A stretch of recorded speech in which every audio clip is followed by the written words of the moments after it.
Laying in a hospital bed for a few days due to a pregnancy complication lies you or someone you love.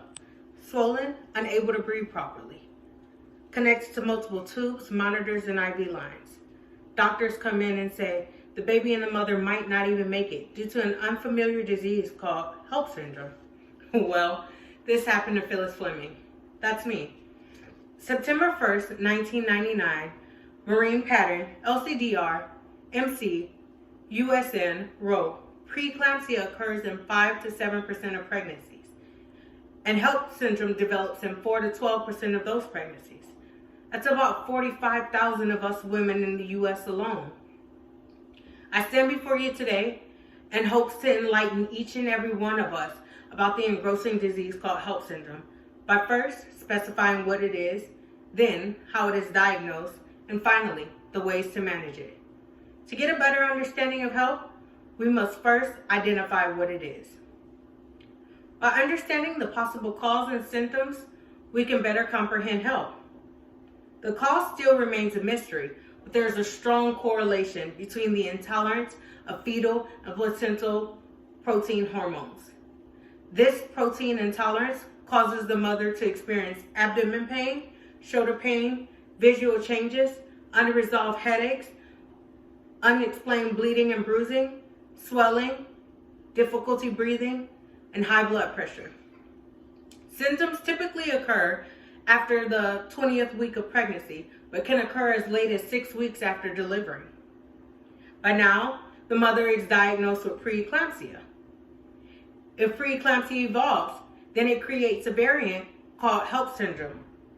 Defined in the Gale Encyclopedia of Pregnancy and Childbirth, Volume 1 of 2017, as a potential life-threatening pregnancy complication that occurs in the 3rd trimester of some pregnancies. It can be hard to diagnose, but the obvious sign for an OBGYN will be the unresolved headache. Now that we know what Hellp syndrome is, we can get a better sense of why doctors use certain methods to diagnose it. Hellp is diagnosed by weight gain, blood tests, blood pressure parameters, and urinalysis. November 2nd, 2021, the Preeclampsia Foundation reported that weight gain of more than 3 to 5 pounds a week can indicate excess fluid retention. Doctors also use blood tests such as LDH to help detect organ or tissue damage, primarily in your liver or kidneys. AST is an enzyme that your liver makes, which can help detect for liver damage. Platelets are colorless blood cells that helps clot blood. Then the blood pressure is also monitored to check your heart's function by measuring the pressure of blood into your arteries. And multiple urinalyses are retained to check for the kidney's function to see if there is excess albumin leaking into your urine, which is called proteinuria.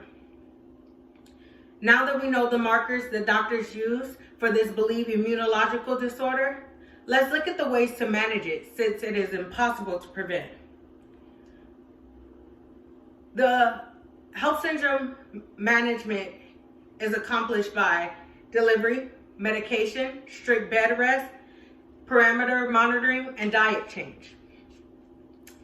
Advised by the Nursing Volume 25, Issue 10 of 1995, the only cure for preeclampsia is to deliver the baby. This typically happens through a C-section, and the mother is sometimes completely sedated. Marie McLeod wrote July 7, 2019, that the American College of Obstetricians and Gynecology recommends high-risk mothers to take low doses of aspirin to decrease blood pressure.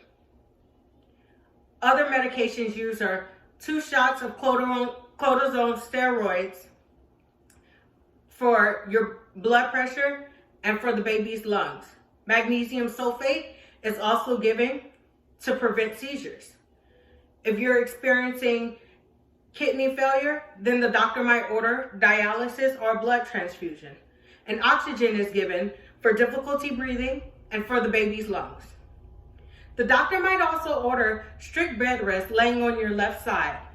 This can decrease the weight of the baby on your major blood vessels.